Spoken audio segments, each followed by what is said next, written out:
गुरु ब्रह्मा गुरु विष्णु गुरुर्देवो महेश्वर गुरु साक्षात् परम ब्रह्म तस्मै श्री गुरुवे नमः।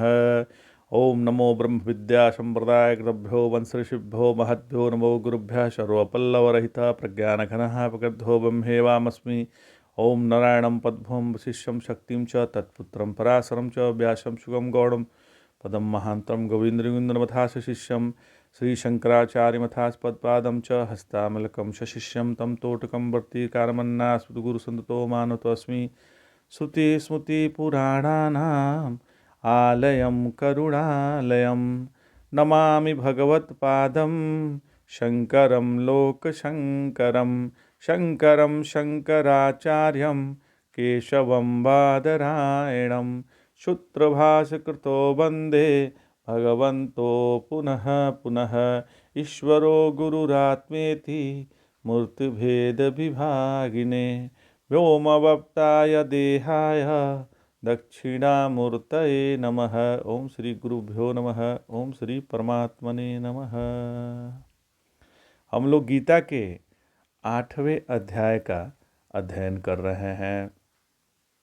नारायण, यदि प्रश्न यह उठे कि जब एक मार्ग से गया हुआ लौटता है तो दूसरे से जाने वाला नहीं लौटता, तो दोनों मार्ग अज्ञानियों के लिए कैसे हुए? तो ज्ञान में तो कहीं आना जाना नहीं है। ध्यान दीजिएगा, ज्ञान में तो न कहीं आना है न ही जाना है, वहाँ तो सृष्टि ही नहीं है, फिर कौन कहाँ जाएगा? इसलिए ज्ञान दृष्टि से यह सब अज्ञान ही है। भगवान कहते हैं, नैते श्रुति पार्थ जानन योगी मुह्यति कश्चन तस्मात् सर्वेषु कालेषु योगयुक्तो भवार्जुन। हे पार्थ, इन दोनों मार्गों को जानने वाला कोई योगी मतलब ज्ञानी मोह को प्राप्त नहीं होता। अतः हे अर्जुन, तुम हर समय योग युक्त रहो, अर्थात ब्रह्माकार वृत्ति का अभ्यास करो। भगवान कहते हैं कि हे पार्थ, तुम यदि इन बातों को ठीक ठीक समझ लो तो मोह नहीं होगा। तस्मात् सर्वेषु कालेषु योग युक्तो भवार्जुन। तुम सब काल में, माने यहाँ शुद्ध करते समय भी या समाधि, युद्ध करते समय भी या समाधि लगाते समय भी योग युक्त होकर जाओ। इस अध्यास में ध्यान दीजिएगा, इस अध्याय में एक बात ऐसी विलक्षण है जो सारे अध्याय को गीता के साथ समन्वित कर देती है। यदि हम इस अध्याय के आखिरी श्लोक पर ध्यान नहीं देंगे तो यह मालूम पड़ेगा कि भगवान कह रहे हैं कि एकांत में बैठ जाओ और आंखें बंद करके योगाभ्यास करो। योगाभ्यास तो ऐसा होना चाहिए जो खुली आंखों से भी कर सकते हो और बंद आंखों से भी, बैठे हुए भी हो, चलते हुए भी हो।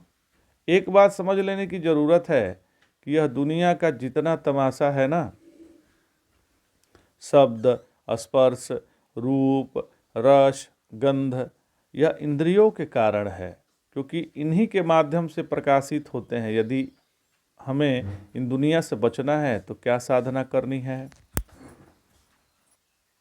तो प्रश्न यह हो गया कि यदि हमें इस दुनिया से बचना है तो क्या साधना करनी है?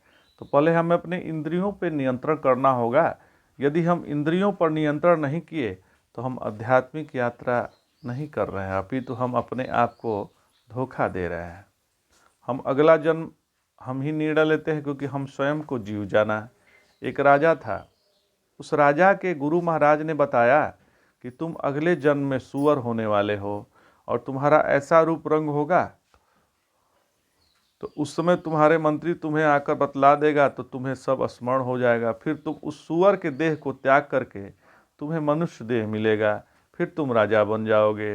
राजा ने कहा कि कोई उपाय बताइए महाराज। तो गुरुदेव ने कहा कि कोई उपाय नहीं, यह तो भुगतान ही करना पड़ेगा। उसके पश्चात कुछ दिन बीतने के पश्चात राजा मर गया। उसके बाद उसे सूअर का देह मिला। कुछ दिन के बाद उनका मंत्री ने आकर उस सूअर राजा के कान में कहा कि आपको अब गुरुदेव की आज्ञा से इस सूअर के देह से मुक्ति दिलाकर मनुष्य देह में प्रवेश करना है, ताकि आप पुनः राजा बन सके। तो वह सुअर देहधारी राजा ने कहा कि नहीं नहीं, वो तो उस समय की बात थी, मुझे तो इस देह में बहुत ही आनंद मिल रहा है, मैं इसी देह में रहूँगा। इस जीव के भाव को त्याग करना बड़ा कठिन है महाराज, पर जो इस जीव के भाव को त्याग करके ब्रह्म भाव में स्थित रहने को ही आध्यात्मिक साधना कहते हैं। जीव भाव का त्याग मतलब बस इतना ही है कि हम इस देह से अन्य हैं, इसके अलावा कुछ भी नहीं है। जब हम अपने आप को देह से अन्य स्वीकार करेंगे तो प्रश्न उठेगा कि मैं देह से अन्य कौन हूँ। तो फिर असली आध्यात्मिक साधना शुरू होती है कि ना मैं जगत का विषय हूँ, ना इंद्रिय हूँ, ना तो मन हूँ, ना तो जीव हूँ। मुझ में ही यह सब नाच रहे हैं, जैसे आकाश में सभी विषय आते हैं और फिर विलीन हो जाते हैं। तो यह जो सबका अधिष्ठान है और जिससे यह संपूर्ण द्वैत की प्रतीति हो रही है, वह अधिष्ठान अपना स्वरूप है महाराज। यह बताने के लिए ही यह उत्तरायण दक्षिणायन आदि प्रयोजन है। इसलिए अर्जुन, तुम यह योग में रहो। कौन सा योग? तो यह प्राणायाम का योग है। यह जीव को ऊपर या नीचे पहुंचाने का योग नहीं, यह योग है अनन्य भक्ति का, परमात्मा के साथ एक होकर रहना। जब परमात्मा की मृत्यु नहीं तो अपनी मृत्यु कैसे होगी? बिना इच्छा की अनुभूति को परमात्मा की अनुभूति कहते हैं। वेदेषु यज्ञेषु तपःसु चैव दानेषु यत् पुण्यं फलं प्रतिष्ठम् अत्येय तत्सर्वमिदं विदित्वा योगिं परास्थानमुपैति चाद्यम। यह 28वां श्लोक है। अर्थात योगी मतलब ब्रह्मनिष्ठ इस रहस्य को जानकर वेद, यज्ञ, तप और दानादि के द्वारा जो फल बताया है उस सबको पार कर जाता है तथा जो सबसे श्रेष्ठ और सबका आदि कारण है उस परमात्म रूप स्थान को प्राप्त होता है। अर्थात लौकिक अलौकिक सभी प्रकार के भोगों से विरक्त होकर परमात्मा को प्राप्त होता है। आगे भगवान कहते हैं, वेदेषु यज्ञेषु तपःसु चैव दानेषु यत् पुण्यं फलं प्रतिष्ठम् अत्येति तत्सर्वमिदं विदित्वा योगी परम स्थानमुपैति चाद्यम।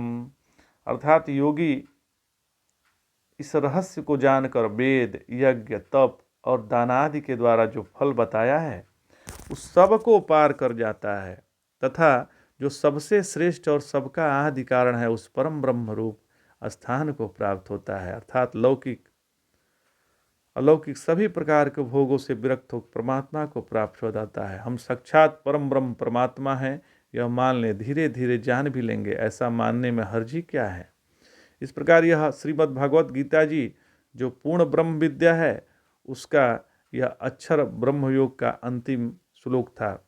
लेकिन अगले एपिसोड में इस पे हम विस्तृत से विचार करेंगे, तब इसका हम 8वां अध्याय का अध्याय पूर्ण होगा।